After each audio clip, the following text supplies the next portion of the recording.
Anyone who wants to say something? You know a story. You heard a word Ubuntu? Ubuntu? What is that Ubuntu? You didn't hear. There is the operating system. Do you know the Microsoft Windows, Linux? So there is one operating system called as Ubuntu. But that Ubuntu is not an operating system. So once there is a race like in South Africa, and all of a sudden, like us, some people came there and they made a race competition. All the students were standing in a row, and there was one announcement that now there will be a race competition and the winner will be awarded with lots of chocolates. And all of a sudden, the fire was made. Whistle blow, then suddenly we would have started our race, right? Everyone would have started, and we would have compete with each other, and we would have try our best to get the first rank. You know what they did?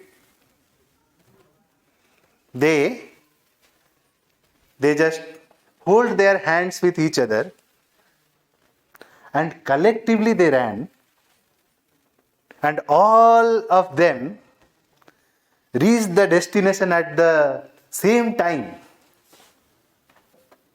And after reaching the mark, they told Ubuntu.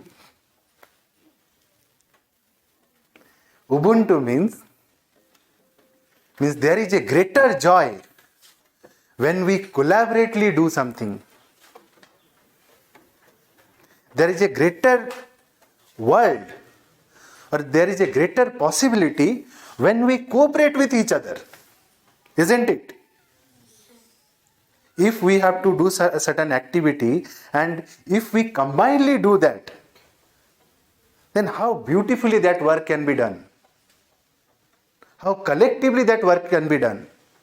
But you see in this current situation of the world, you know the news of Syria, you know the news of Pakistan, Afghanistan, how much these terrorists and terrorism are torturing the common people. And every country, they are busy with creating the atom bombs, isn't it? The country who is having the highest number of, or the powerful number of atom bombs, they are feeling secure.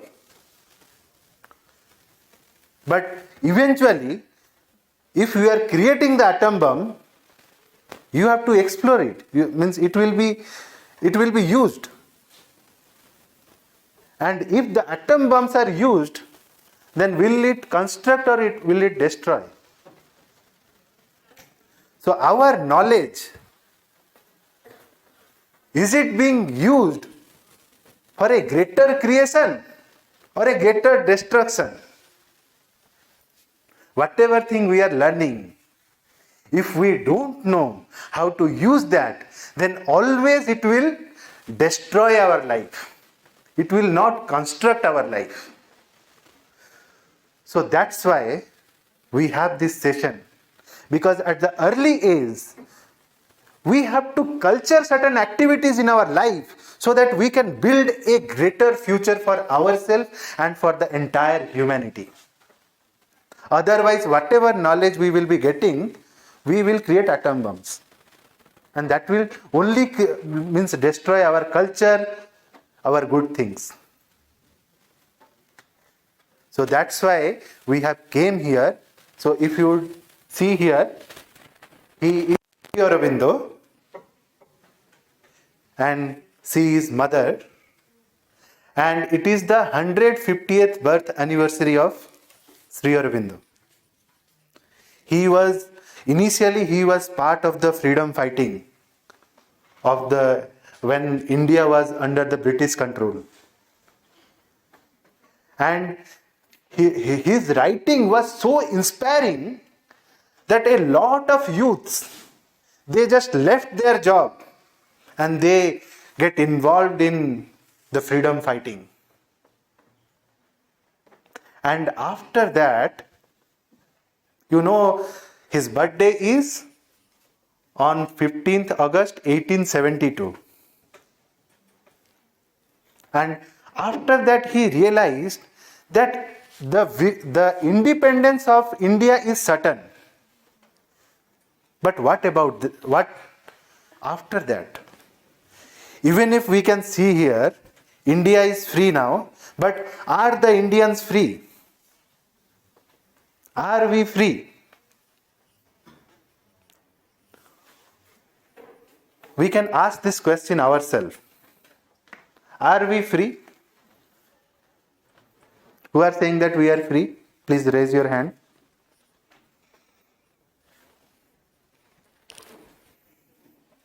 I can see only 2 to 3 persons who are free from mask.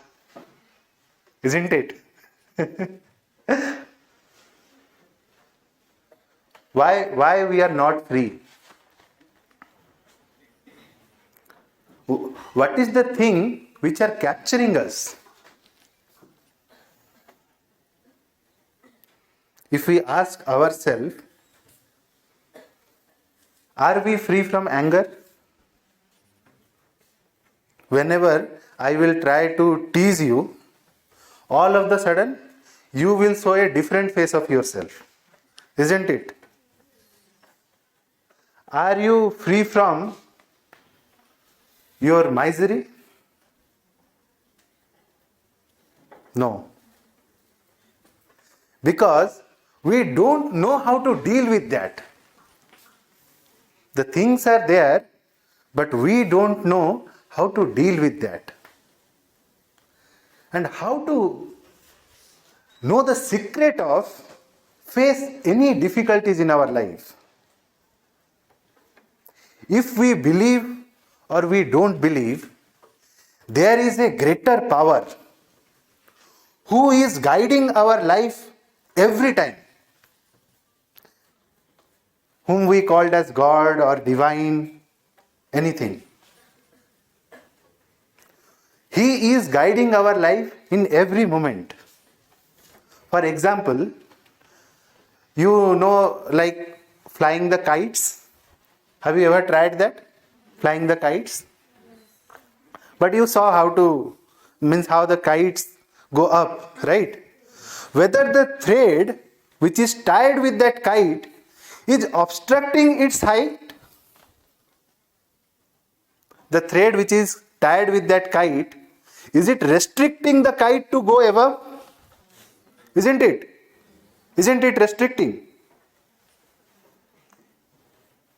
But think of if that thread will be cut, whether that kite will go up or it will fall down. What will happen? It will fall down.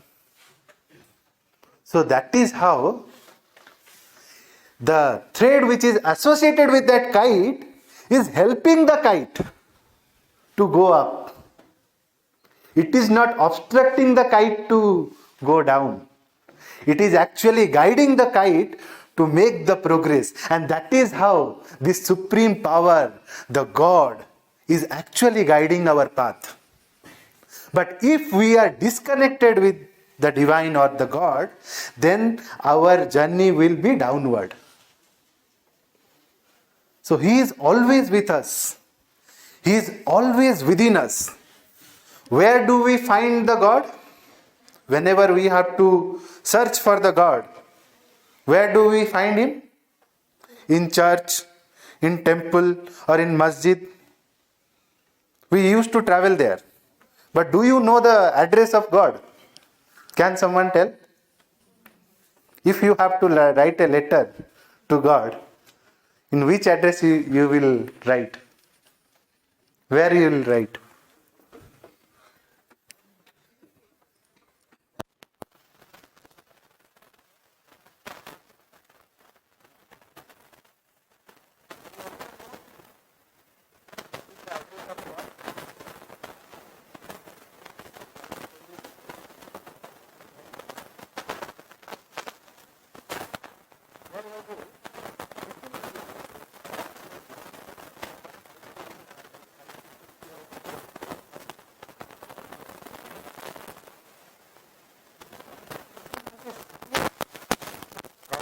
cardiac problem, and he has to be gone to a heart surgery. And none of the doctors were like trying to do the surgery for that boy, because it was very critical situation. But one of the famous doctors, he thought like, I will do the surgery, because he was thinking himself as the great personnel, because he was also like, he was very famous doctor, he was a very famous cardiologist in that locality, but he doesn't believe God. He only believes about his science, about his the science of doctory science. What happened? So before going to the surgery, anesthesia means, like one has to take that anesthesia so that he will be like completely unaware of any pain and all. So that boy has to be give that particular injection. Before taking that, he said to that doctor who was not believing on any God, that whenever my mother was telling story, she used to tell that God is within your heart. And now you are going to do the heart surgery for me. So definitely you will open my heart. And if you open my heart, whom do you see? Whom will you see? Who is there in heart? God. So definitely you will see him.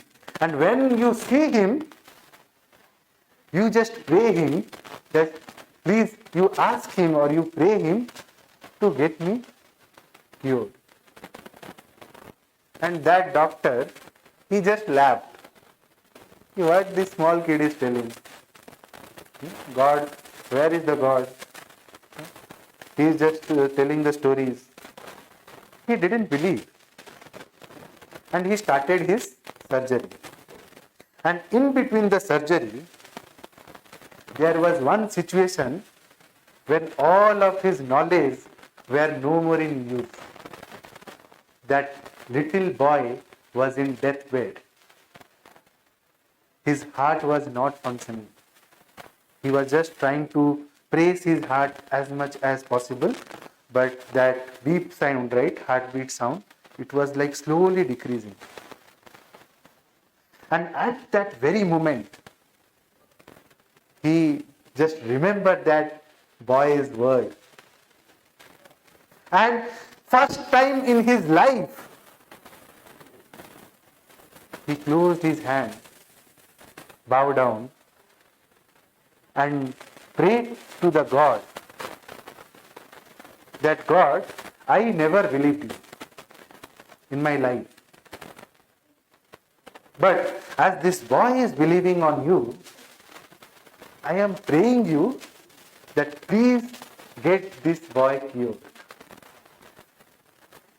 And all of the sudden, the miracle happened.